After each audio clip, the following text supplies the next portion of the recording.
সুপ্রিয় দর্শক বন্ধু, আমি আরেকজন যে ডিমের ব্যাপারী আছেন ওনার সঙ্গে কথা বলবো। তো ওনার নাম এবং ওনার যে ব্যবসা সম্বন্ধে একটু কথা বলবো। দাদা, আপনার নামটা একটু বলুন। আমার নাম সুমিত দেব। আর আমার কনসার্নটা 67 বছর পুরনো কনসার্ন, আমার বাবার নামে চলছে। আচ্ছা, এসআরডিএক্স, মোটামুটি এসআরডিএক্স বলে পরিচিত। আচ্ছা, 67 বছর ধরে আমরা ডিমেই ব্যবসা করছেন। আচ্ছা, তো এখন ডিমের রেট কেমন যাচ্ছে? আজকের দিনে দাঁড়িয়ে ডিমের রেট আছে 5 টাকা 50 পয়সা পার পিস হোলসেল। আচ্ছা, তো ডিমের দাম তো বিভিন্ন সময় ওঠানামা করে, তা সেক্ষেত্রে মানে মার্কেটের অবস্থা মানে কি বলবো যে কিভাবে এটা মেনটেন করেন? যেহেতু কাঁচা মাল, তার মধ্যে হাইলি পেরিশেবল, হ্যাঁ, খুব তাড়াতাড়ি পচনশীল, যার ফলে এর রেট প্রত্যেক দিন ওপর নিচ করতে থাকে। ডিপেন্ড করে ডিমান্ডের ওপর, কতটা ডিমান্ড আছে আর কতটা সাপ্লাই আছে। কখনো কখনো সাপ্লাই অনেক বেশি থাকে, ডিমান্ড কম থাকে কিছু কিছু ক্ষেত্রে, বছরে বিভিন্ন সময় বিভিন্ন কারণে, তখন রেটটা পড়তে থাকে।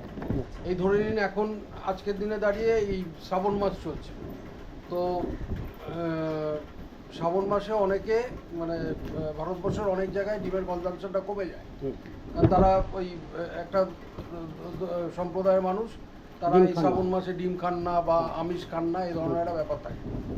যার ফলে এরকম সারা বছরই কিছু না কিছু কখনো কখনো থাকে যে সময় ডিমের প্রোডাকশন এই চাহিদাটা কম থাকে, আর রেটটা কমতে থাকে।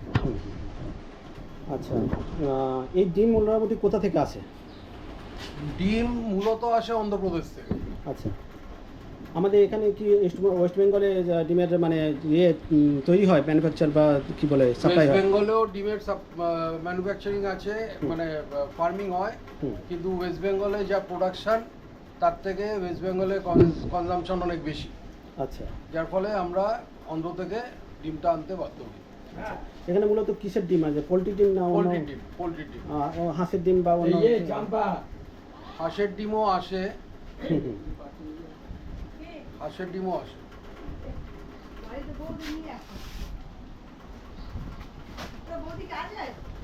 নেই নেই, আমরা আপনার এত তাড়াহুড়ো কিসে দেখছেন? একটা ভিডিও হচ্ছে, দেরিতে বুঝে না। তো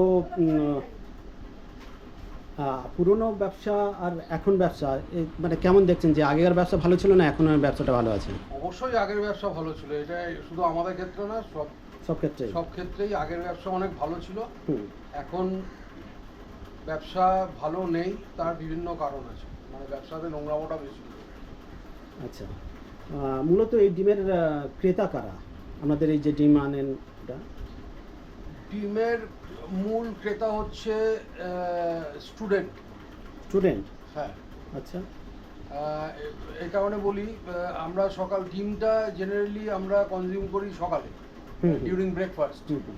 হ্যাঁ, তো এই যারা স্কুলে টুলে পড়ে, কলেজে পড়ে, তারা স্কুল কলেজে যাওয়ার আগে পাউরুটি দিয়ে একটা ডিম সেদ্ধ কি ডিমের পোচ ওরা প্রেফার করে, যার ফলে ডিমের কনজিউমার যদি বলেন মূলত স্টুডেন্টরা, এবং কিছু ক্ষেত্রে ওই খেলোয়াড়, মানে যারা শারীরিক কসরত করে আর কি, তারা।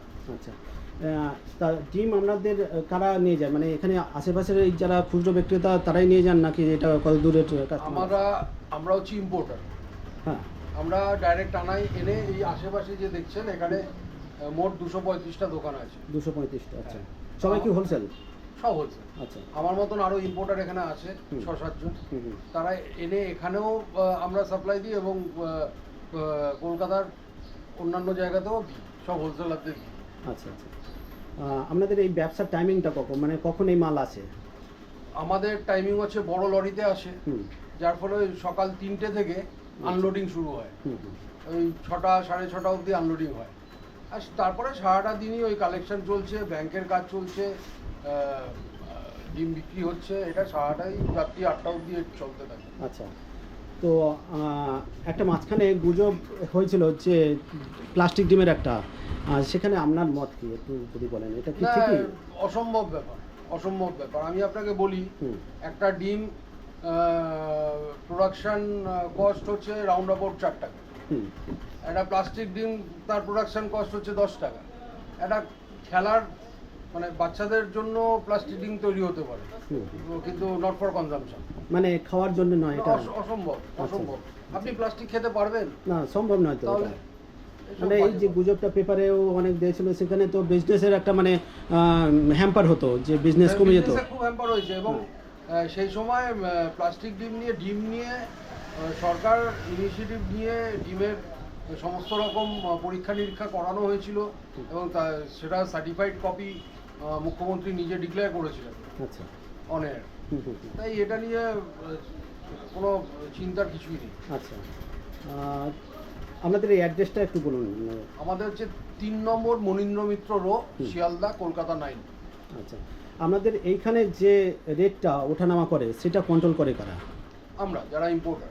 আচ্ছা, মানে আপনাদের কোনো একটা সংগঠন নিশ্চয়ই আছে? আমাদের এখানে একটা সংগঠন আছে হ্যাঁ।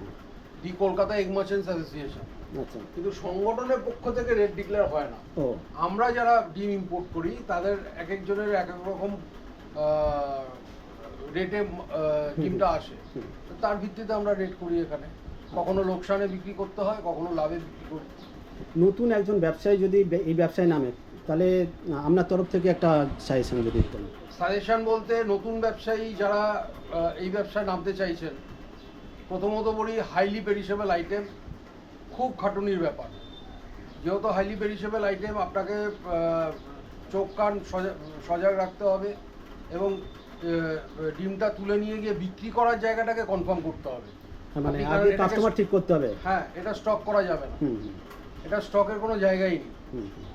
তাই আপনাদের পুঁজি লাগিয়ে সেই পুঁজির ইয়েতে আপনাকে তো লাভটা তুলে আনতে হবে।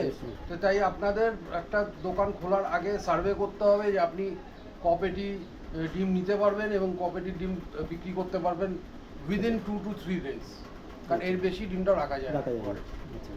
আচ্ছা, এই যে আমাদের মেদিনীপুর, বাঁকুড়া, তো ওখানে তো প্রচুর ডিমের মানে পোলট্রি আছে, মানে লেয়ার ফার্ম আছে, সেখান থেকে ডিম আসে। আচ্ছা, সেই আমাদের মার্কেটে খুব কম আসে, আচ্ছা, কিন্তু কলকাতার বুকে আসে। আচ্ছা। ঠিক আছে দাদা, ধন্যবাদ।